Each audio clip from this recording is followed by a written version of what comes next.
Então, o que era esse Tanger do Paul Bowles? Essa cidade onde Paul Bowles passou mais de 5 décadas da sua vida, a partir dos anos 30. O Paul Bowles está mais ou menos, ele é uma espécie de Gertrude Stein dessas décadas. O que a Gertrude Stein foi no começo das décadas do século passado para os americanos, para os expatriados, para a geração do Fitzgerald e do Hemingway, o Pous vai ser para as gerações seguintes. Ela em Paris, ele no Marrocos.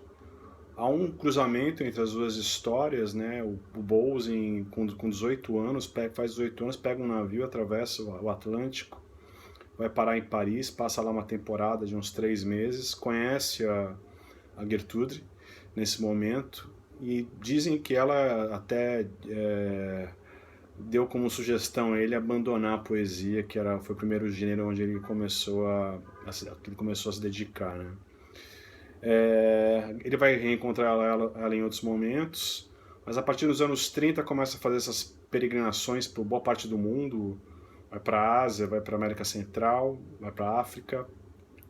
Em 31 ele vai com um amigo para lá, mas a coisa realmente pega pesado a partir do final dos anos 40, e aí é a história que eu falo no Clube do Livro. Ele teria tido um sonho em 47, ele tinha acabado de conseguir um adiantamento de uma editora americana para escrever o primeiro romance dele, ele já vinha publicando contos, né?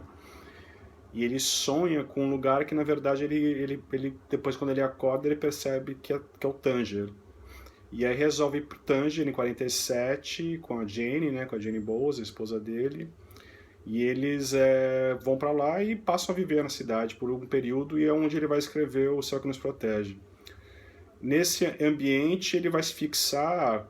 Ele tinha uma fascinação de comprar imóveis, de comprar uma casa depois, da mesma forma que depois ele vai comprar uma casa no atual Sri Lanka e tal.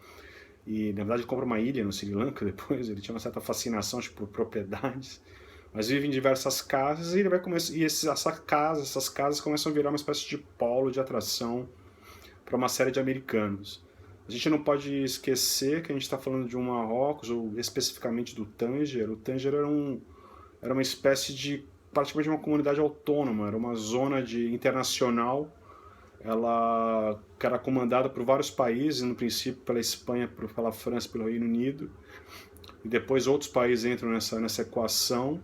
Então o Tanger é uma cidade muito específica, né? Bem naquela pontinha do norte da África, ali no Estreito de Gibraltar, né? E, e ali você imagina que foram quase 30 anos, entre 23 e 56, mais de 30 anos, né?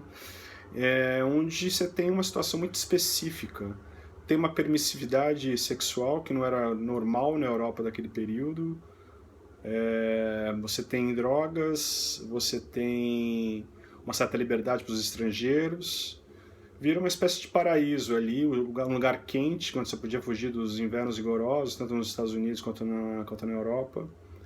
Um lugar que está muito próximo ali da Espanha, de Portugal, e que você pode ali viver essas fantasias que foram muito fortes, acho que no século XX, por uma boa parte do século XX, desses criadores europeus, americanos, de conhecer algum lugar, uma nova cultura e explorar isso em termos temáticos.